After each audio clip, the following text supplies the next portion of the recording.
भारत को रूसी तेल पर सजा मिलेगी, मजीद पाबंदियां और टैरिफ लगाएंगे। अमरीकी सदर डोनाल्ड ट्रंप ने सख्त इकदाम का इंदिया दे दिया। भारत पर रूसी तेल खरीदने पर मजीद 25% टैरिफ आयद कर दिया गया। मजमूई टैरिफ 50% हो गया। अमेरिका ने भारत पर इजाफी तिजारती पाबंदियां भी लगा दें। अमरीकी सदर ट्रंप का एग्जीक्यूटिव ऑर्डर जारी। भारतीय मसनूआत पर इजाफी टैरिफ 21 दिन बाद लागू होगा। ट्रंप ने कहा कि भारत को रूसी तेल खरीदने की कीमत चुकाना होगी। रूस से कुर्बत पर भारत को सजा मिलेगी। भारत ने रूस से तेल की खरीदारी ना रोकी तो मजीद टैरिफ लगेगा। अमेरिका का रूसी मसनूआत पर पाबंदी का दायरा मजीद वसी। तेल की दरामद पर मुकम्मल पाबंदी।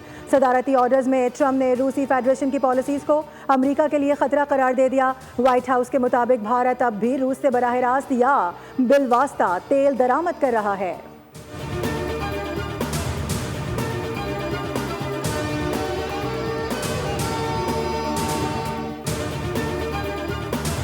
कांग्रेस ने मोदी को कमजोर वजीर आजम और खतरा करार दे दिया। वक्त आ गया, ना अहल मोदी अब अपनी नाकामी तस्लीम करके इख्तिदार छोड़ दें। ट्रंप के दोस्त मोदी ने भारत पर 50% टैरिफ लगवा दिया। ट्रंप भारत के खिलाफ मुसलसल इकदाम कर रहे हैं, लेकिन नरेंद्र मोदी ट्रंप का नाम तक नहीं ले रहे। राहुल गांधी कहते हैं नरेंद्र मोदी कुछ हिम्मत दिखाएं, ट्रंप को जवाब दें। मोदी जी वजीर आजम ट्रंप की बातों का जवाब इसलिए नहीं देंगे कि अडानी के खिलाफ अमेरिका में तहकीकात जारी हैं। सदर ट्रंप मोदी अडानी और रूसी तेल के मुआहदों और मौली मामलात की पोल पट्टी खोल सकते हैं, इसीलिए मोदी खामोश हैं।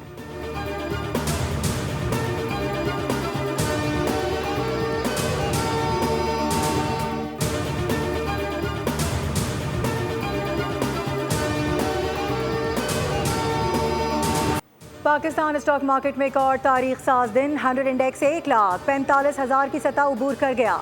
ट्रेडिंग के दौरान इंडेक्स 1,900 से ज़ायद पॉइंट्स का इजाफा रिकॉर्ड किया गया।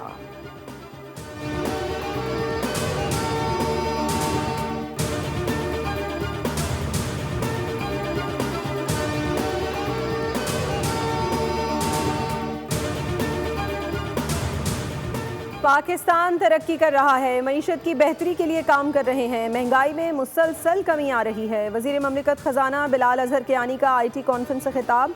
कहा हुकूमत ने IMF के साथ बुनियादी टारगेट हासिल कर लिया है। हम माइक्रो इकनॉमिक में अच्छी कारकर्दगी दिखा रहे हैं। वज़ीर आज़म डिजिटल नेशनल प्रोग्राम पर काम कर रहे हैं। मईशत की डिजिटलाइजेशन हुकूमत की तरजीहात में शामिल है।